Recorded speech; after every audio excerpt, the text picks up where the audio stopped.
जय माता दी। तो सिद्धि का पर्व यानी कि गुप्त नवरात्रि शनिवार से शुरू हो रही है और इस बार गुप्त नवरात्रि में क्या खास है, क्या मुहूर्त है और इससे कितना लाभ आपको मिलेगा, कौन कौन सी आपकी मनोकामनाएं किस तरीके से पूरी होंगी, ये सभी बताने के लिए हमारे साथ स्टूडियो में मौजूद हैं ज्योतिषाचार्य पंडित दत्तात्रेय होसकर जी।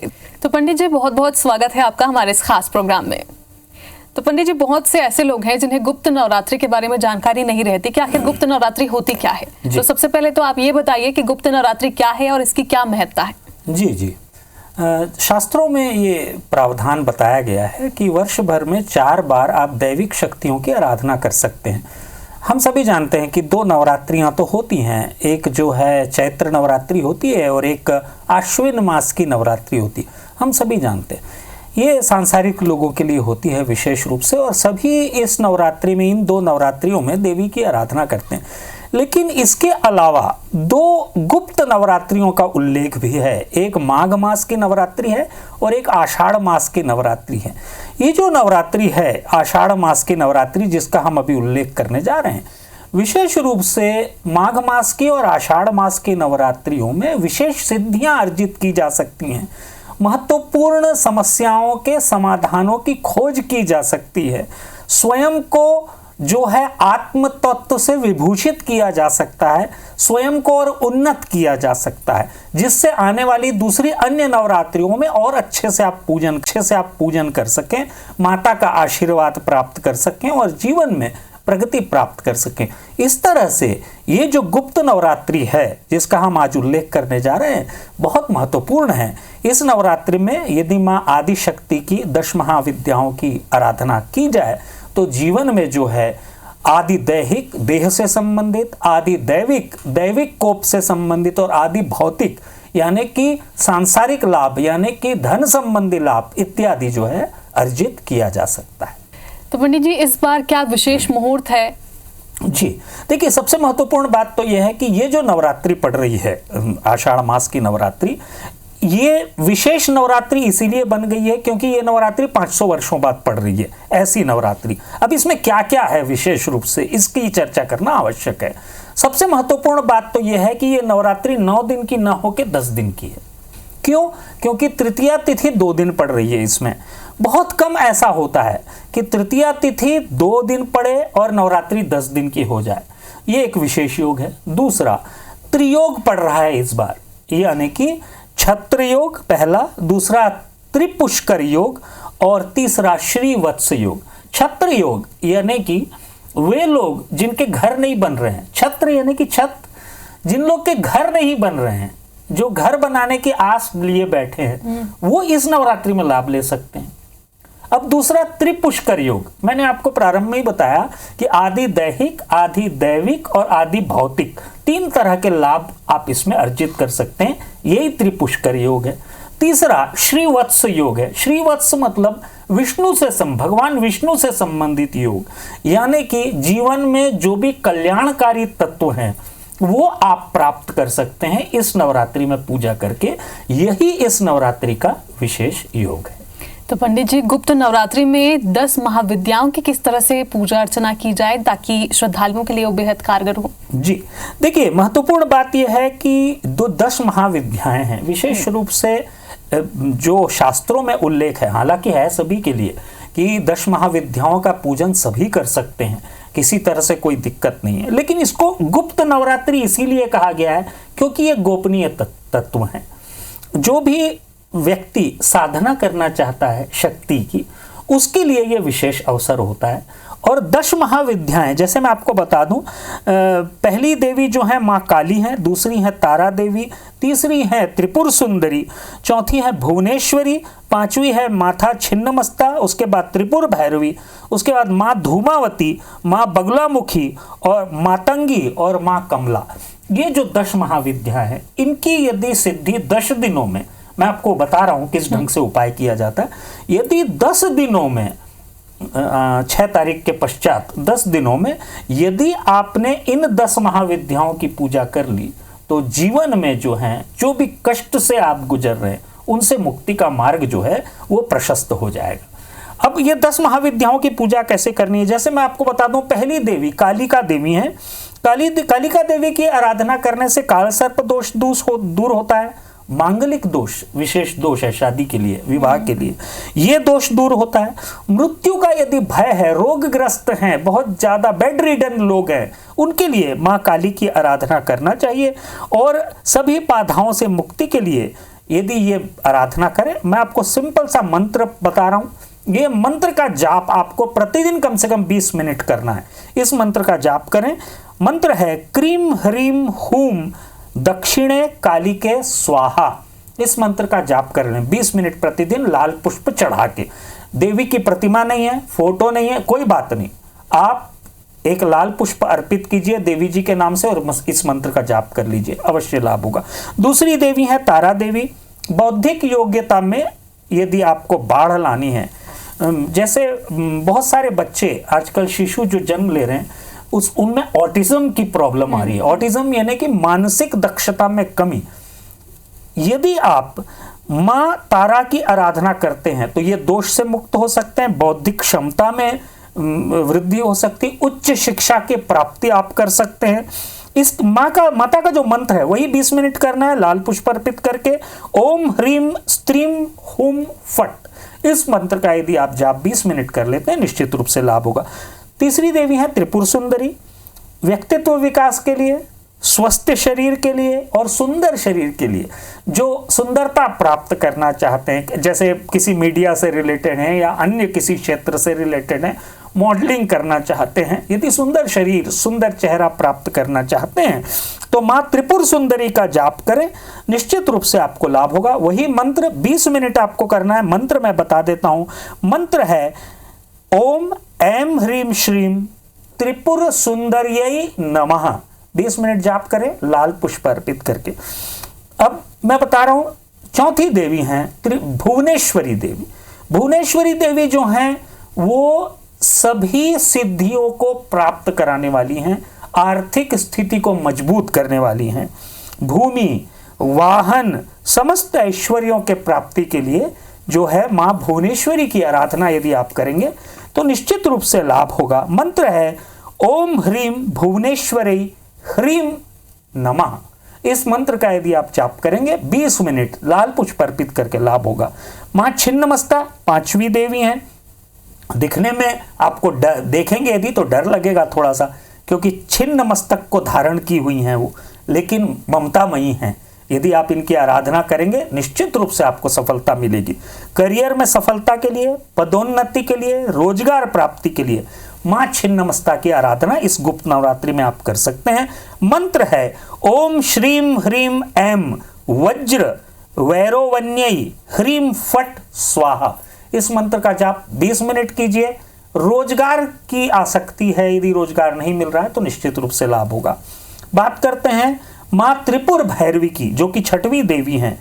यदि पत्नी से संबंधित, पति पत्नी के संबंधों से संबंधित कोई प्रॉब्लम है या फिर विवाह नहीं हो रहा है, ये यदि समस्या है तो इसके लिए मां त्रिपुर भैरवी का आप जाप कर सकते हैं। मंत्र है वही 20 मिनट करना है लाल पुष्प अर्पित करके।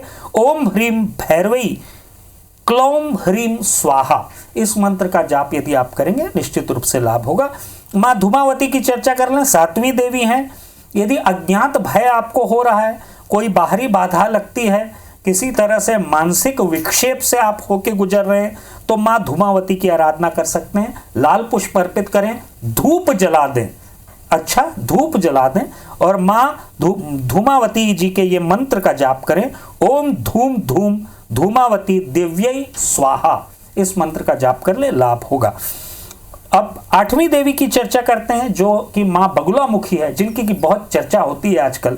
मां बगुलामुखी जो है विशेष रूप से तांत्रिक आराधना के लिए, प्रतियोगिता परीक्षाओं में सफलता के लिए बहुत कारगर हैं मां बगुलामुखी। विशेष रूप से जिनको रोगग्रस्त हैं जो उनके लिए भी बहुत अच्छा है। न्यायिक सफलता के लिए, यदि कोर्ट कचहरी से संबंधित प्रॉब्लम है तो मां बगुलामुखी की आराधना करें। डरे नहीं, आप स्वयं इस आराधना को कर सकते हैं। मंत्र है ओम ह्रीम बगुलामुखी दिव्यै ह्रीम ओम नमः। इस मंत्र का यदि आप जाप करते हैं 20 मिनट लाल पुष्प अर्पित करके और पीले पुष्प भी अर्पित कीजिए। निश्चित रूप से माँ जब बगुलामुखी की आराधना करें, क्योंकि यह पीताम्बरा स्वरूप है, इसलिए पीले वस्त्र और पीले फूल भी अर्पित कीजिए। 20 मिनट जाप करें, लाभ होगा। माँ मातंगी की चर्चा कर ले। मातंग कन्या मनसा स्मरामी, ऐसा कहा गया है। सरस्वती स्वरूप हैं, विद्या बुद्धि की स्वामी हैं। संतान प्राप्ति के लिए माँ मातंगी की आप आराधना कर सकते हैं। माता जी का मंत्र है ओम ह्रीम ऐम भगवती मातंगेश्वरी श्रीम स्वाहा। इस मंत्र का यदि आप जाप करेंगे, निश्चित रूप से आपको जो है संतान प्राप्ति का मार्ग प्रशस्त होगा। आखिरी देवी की चर्चा करें, 10वीं देवी माँ कमला, लक्ष्मी स्वरूपा हैं, धन धान्य की देवी हैं, समृद्धि, ऋण मुक्ति इत्यादि के लिए, प्रगति के लिए माँ कमला की आराधना करनी चाहिए। माँ का मंत्र है ह्रसौ जगत प्रसूत्यै स्वाहा। इस मंत्र का यदि आप जाप करेंगे, निश्चित रूप से लाभ होगा। 20 मिनट करना है प्रतिदिन 10 दिनों तक। एक और बात मैं बता दूं, 10 देवी की आराधना जब आप करेंगे, मंत्रों का जाप करेंगे, तो आखिरी दिन यानी कि 10वें दिन मंत्र का जाप करके छोटा सा एक हवन यदि आप कर देंगे, तो आपकी सिद्धि जो है मजबूत हो जाएगी। अच्छी सिद्धि, आपको प्रत्यक्ष सिद्धि प्राप्त हो जाएगी। ये आराधना करके अवश्य देखिए। तो पंडित जी, इस बार चूंकि 10 दिनों तक ये गुप्त नवरात्रि है, तो क्या पिछले साल की तुलना में इस बार कुछ विशेष करना होता है, या फिर जो पूजा हम पहले कर चुके हैं 9 दिन तक, वो वही आगे करना होता है? जी देखिए, मैं आपको एक बात बताऊं, जब भी कोई नवरात्रि, चाहे वो गुप्त नवरात्रि हो या साधारण नवरात्रि हो, यदि 10 दिनों की हो जाती है तो बहुत महत्वपूर्ण हो जाती है, बहुत लाभदायक हो जाती है। जीवन में संचय करने की, हम सब मनुष्य हैं, हमको सभी को संचय करने की आशा होती है, इसको नकार नहीं सकते। तो यदि संचय करने की इच्छा है, जीवन में धन धान्य प्राप्त करने की इच्छा है, तो यह नवरात्रि विशेष है। इस नवरात्रि में पिछले वर्ष की तुलना में यदि आप विशेष रूप से अनुष्ठान करेंगे, एक 10 दिवसीय दीपक का भी प्रज्वलन कर लेंगे, तो निश्चित रूप से लाभ होगा। चाहे तो आप घी का भी दीपक प्रज्वलित कर सकते हैं, या फिर मूंगफली के तेल का दीपक प्रज्वलित कर सकते हैं, या तिल्ली के तेल का दीप प्रज्वलित कर सकते हैं। करके रखें, निश्चित रूप से आप देखेंगे कि जैसे जैसे 10वें दिन की ओर आप बढ़ते जाएंगे, आपका आत्मविश्वास बढ़ेगा, जीवन में प्रगति का मार्ग प्रशस्त होगा, आप रोग मुक्त होंगे, शोक मुक्त होंगे, और निश्चित रूप से सारी समस्याओं से मुक्त हो पाएंगे। तो पंडित जी, राशिफल के अनुसार भी क्या इस गुप्त नवरात्रि में विशेष उपाय किए जा सकते हैं? जी जी बिल्कुल। असल में राशि के अनुसार जो है दुर्गा सप्तशती के पठन का प्रावधान है। यदि राशि के अनुसार गुप्त नवरात्रि में दुर्गा सप्तशती का पठन किया जाए तो विशेष लाभ होता है। लाभ कैसे होते हैं ये भी मैं आपको बताते जाऊंगा। जैसे दुर्गा सप्तशती जो है, विशेष रूप से मैं आपको बता दूं, 13 अध्याय होते हैं, जिसमें 2 अध्याय लक्ष्मी जी के हैं, 1 अध्याय जो है काली जी का है, और बाकी जो 9 अध्याय हैं वो 9 अध्याय जो हैं माँ सरस्वती जी को समर्पित। तो इसलिए विशेष रूप से यदि दुर्गा सप्तशती जी की आराधना की जाए, उसका पठन किया जाए, तो 10 महाविद्याएं प्रसन्न होती हैं और साक्षात जो हैं आपको फल प्रदान करती हैं।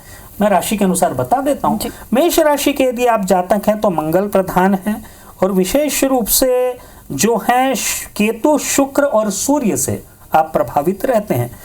आपको जो है दुर्गा सप्तशती के 2य अध्याय का पठन जो है पूरे 9 दिन करना चाहिए, इससे लाभ होगा। आपको अर्गला स्तोत्र का भी पाठ करना चाहिए। दुर्गा सप्तशती में अर्गला स्तोत्र है और दूसरा अध्याय, इसका पाठ करना प्रारंभ कीजिए, पूरे 10 दिन कीजिए, लाभ मिलेगा।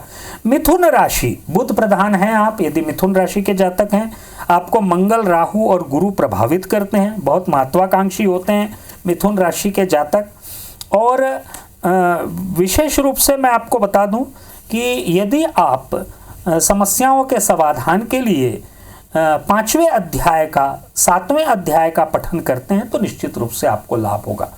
वृषभ राशि के बारे में मैं बताना भूल गया। वृषभ राशि के यदि जातक हैं तो आपको भी 2य अध्याय का पठन करना चाहिए। अब मैं बात करता हूं कर्क राशि की। यदि आप कर्क राशि के हैं तो चंद्र प्रधान हैं, गुरु और शनि तथा बुध से आप प्रभावित हैं। आपको दुर्गा सप्तशती के 5वें अध्याय का पठन करना चाहिए। बहुत ज्यादा समय नहीं लगता है, यदि आप एक एक अध्याय भी राशि के अनुसार करेंगे बहुत ज्यादा समय नहीं लगता, हार्डली 10 to 15 मिनट्स इसमें आप कर सकते हैं और बहुत कुछ अर्जित कर सकते हैं 10 महाविद्याओं की आराधना के द्वारा। सिंह राशि की बात करते हैं। सिंह राशि के जो जातक हैं वो सूर्य प्रधान है, केतु और शुक्र से प्रभावित होते हैं आप, और आपके लिए जो है दुर्गा सप्तशती के 3य अध्याय का पठन आपको करना चाहिए, निश्चित रूप से इससे आपको लाभ होगा। कन्या राशि की बात करते हैं। कन्या राशि के यदि आप जातक हैं तो बुध प्रधान है, आपको नवरात्रि के 9 दिनों में दुर्गा सप्तशती के 10वें अध्याय का पठन करना चाहिए, निश्चित रूप से इससे आप जो है शोक मुक्त होंगे, रोग मुक्त होंगे और जीवन में सफल होंगे। तुला राशि की यदि बात करें तो तुला राशि के जातक जो हैं शुक्र ग्रह से प्रभावित होते हैं, आपको मंगल, राहु और गुरु भी प्रभावित करते हैं। आपको 6वें अध्याय का पठन करना चाहिए दुर्गा सप्तशती के। यदि राशि के अनुसार 6वें अध्याय का पठन करेंगे तो लाभ होगा, ऐश्वर्य की प्राप्ति होगी। वृश्चिक राशि के यदि आप जातक हैं तो आप मंगल प्रधान हैं, आपको गुरु, शनि और बुध प्रभावित करते हैं, और व्यवहारिक कुशलता बनाए रखने के लिए आपको दुर्गा सप्तशती के 8वें अध्याय का पठन करना चाहिए। धनु राशि के जातकों की बात करें, यदि आप धनु राशि के जातक हैं तो शुक्र और सूर्य आपको प्रभावित करते हैं, आपका राशि स्वामी गुरु है, और आपको जो है विशेष रूप से यदि मैं चर्चा करूं तो आपको 11वें अध्याय का पठन करना चाहिए जो मां भुवनेश्वरी को समर्पित है। इस अध्याय का यदि आप पठन करेंगे तो निश्चित रूप से आपको लाभ होगा। बात करते हैं मकर राशि की। यदि आप मकर राशि के हैं तो शनि प्रधान हैं आप, और आपको सूर्य, चंद्र और मंगल भी प्रभावित करते हैं। न्याय की प्रतीक्षा में है अभी आपको दुर्गा सप्तशती के 8वें अध्याय का पठन करना चाहिए। कुंभ राशि के जातकों की बात करते हैं। यदि कुंभ राशि के आप जातक हैं तो आप शनि प्रधान हैं और थोड़े से हठी होते हैं आप, मंगल, राहु और गुरु से प्रभावित होते हैं। अस्थिरता आपको प्रभावित करती है।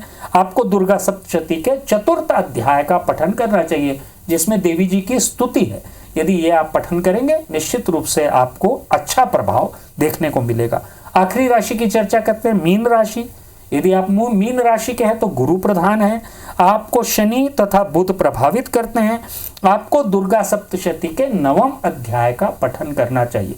यदि ये आप करेंगे तो निश्चित रूप से आप देखेंगे कि जीवन में एक अलग प्रभाव आपको देखने को मिलेगा और देवताओं और देवी की स्तुति की ओर आपका रुझान बढ़ेगा।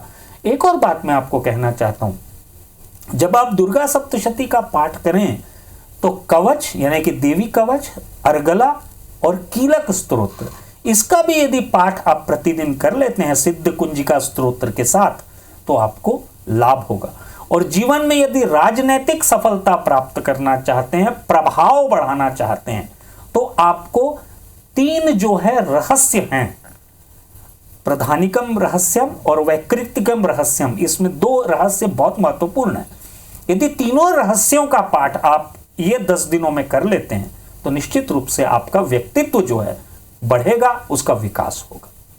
तो पंडित जी जाते जाते एक ऐसा मंत्र बता दीजिए जिसे 10 दिन तक हमारे जो श्रद्धालु हैं, हमारे जो दर्शक हैं वो जाप कर सके। बिल्कुल, मैं आपको बहुत ही आसान मंत्र बताने जा रहा हूं, चाहे तो आप लिख सकते हैं, लिख लीजिएगा, आपको मालूम भी होगा। आपको करना है एक मंत्र, पीला कपड़ा पाटे पे रखकर उस पे हल्दी, कुमकुम और एक पूजा की सुपारी रखकर 10 दिन इसको ऐसे ही रखें। प्रतिदिन एक घी का दीपक जलाएं और मंत्र है ओम ऐं ह्रीं क्लीं महाकाली महालक्ष्मी महासरस्वती देव्यै नमो नमः। इस मंत्र का यदि आप जाप 10 दिनों में गुप्त नवरात्रि में करते चलते हैं, प्रतिदिन सुबह, दोपहर, शाम, रात कभी भी कर सकते हैं, पीला कपड़ा बिछाकर करें, एक पूजा की सुपारी उसके ऊपर रखकर प्रतिदिन घी का दीपक जलाएं, देखेंगे कि आपको आपके लक्ष्य की प्राप्ति हो जाएगी। तो पंडित जी बहुत बहुत शुक्रिया हमारे साथ जुड़ने के लिए, इन सभी जानकारी के लिए। और जाहिर सी बात है आपने जो जानकारी हमको दी है, जो उपाय बताए हैं, उससे बेहद ही लाभ होगा हमारे दर्शकों को। तो यही सभी उपाय हैं जिनसे आपकी मनोकामना पूरी हो सकती है, आपको सिद्धि मिल सकती है। तो इसी के साथ हमारे इस खास प्रोग्राम में फिलहाल अभी के लिए इतना ही, लेकिन आप देखते रहिए IBC 24। जय माता दी।